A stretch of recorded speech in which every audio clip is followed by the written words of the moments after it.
Ya, Assalamualaikum dan selamat pagi Malaysia. Baik, berdasarkan analisis model ramalan cuaca, buat masa kini terdapat satu sistem cuaca bertekanan rendah. Baik, ianya sekadar sistem tekanan rendah, bukannya lekukan tropika ataupun ribut tropika. Kini ianya berada di bahagian barat Filipina dan ianya dijangkakan akan menuju menggerak menghala ke timur Vietnam sehingga ke 13 Julai 2022. Dengan adanya keadaan ini, ianya berpotensi membawa angin baratan yang agak kuat dan boleh menyebabkan kejadian garis badai dan seterusnya mengakibatkan hujan lebat beserta ribut petir, angin kencang di bahagian utara Sarawak yang melibatkan bahagian Bintulu, Miri, Limbang serta di bahagian barat Sabah serta wilayah Persekutuan Labuan hingga ke 12 Julai 2022. Turut melibatkan negeri-negeri di utara semenanjung Malaysia sehingga ke 13 Julai 2022. Dan seperti itu juga di kawasan Lee latitude ini, angin bertiup dengan agak kencang sekitar 50 hingga ke 60 km sejam dan ketinggian ombak juga boleh mencapai 4.5 meter. Justru itu, Map Malaysia masih lagi mengekalkan amaran angin kencang serta lebat gelora kategori pertama, kedua dan juga ketiga melibatkan kawasan perairan Phuket, Selat Melaka Utara, Samui, Tioman, Condor, Reef North, Lelayang, Palawan, Labuan serta di kawasan perairan Sulu. Dan harus diingatkan keadaan ini adalah berbahaya kepada bot-bot kecil serta sukan regis laut, aktiviti perkapalan, menangkap ikan serta pada pekerja-pekerja yang berada di pelantar minyak. Jadi pada orang ramai diharapkan lebih berhati-hati dan sentiasa peka dengan amaran yang dikeluarkan oleh Map Malaysia. Baik, seterusnya kita akan beralih ke paparan gemerada bagi melihat keadaan cuaca semasa pada ketika ini.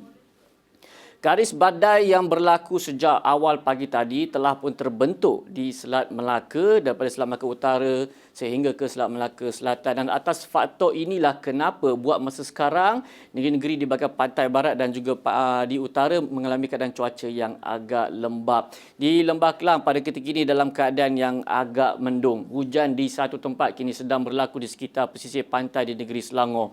Di utara, Perlis, Kedah, Pulau Pinang dan juga di negeri Perak, keadaan yang lembap, hujan beserta ribut petir kini sedang berlaku di kebanyakan bahagian. Di negeri Perak terutamanya di bahagian selatan, di negeri Johor. Hujan di satu tempat kini sedang berlaku melibatkan di bahagian Pontian. Dan keadaan lembap bagi utara dan juga di negeri Johor ini kita jangkakan akan berlanjutan sedikit lama lagi.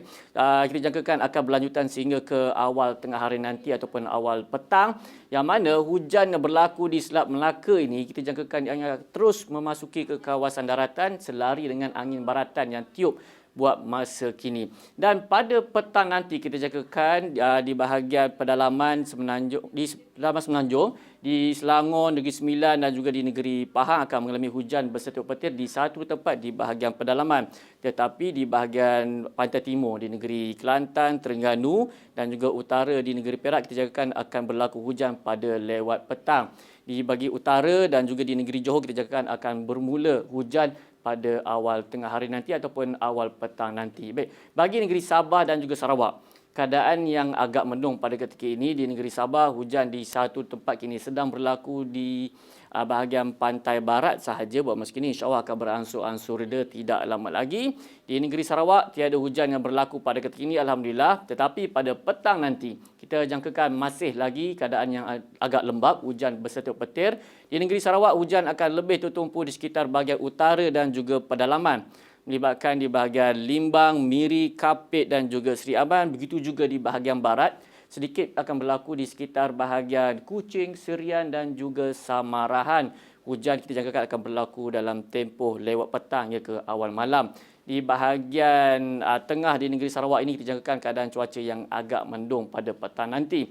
Bagi negeri Sabah, hujan beserta petir akan lebih tertumpu di sekitar bahagian pedalaman, pantai barat dan juga di bahagian Kudat, di bahagian Sandakan dan juga Tawau, keadaan cuaca yang agak mendung kita jangkakan pada petang nanti. Dan bagi anda untuk mendapatkan informasi yang lebih terkini, anda boleh layari laman sesawang kami di www.met.gov.my ataupun anda boleh muat turun aplikasi My Cuaca ataupun My Gempa. Serta anda boleh layari Facebook, Instagram, Twitter dan juga YouTube. Baiklah, seperti kita lihat amalan cuaca bagi bandar-bandar utama di seluruh Malaysia. Saya Wan Hafiz. Assalamualaikum dan salam sejahtera.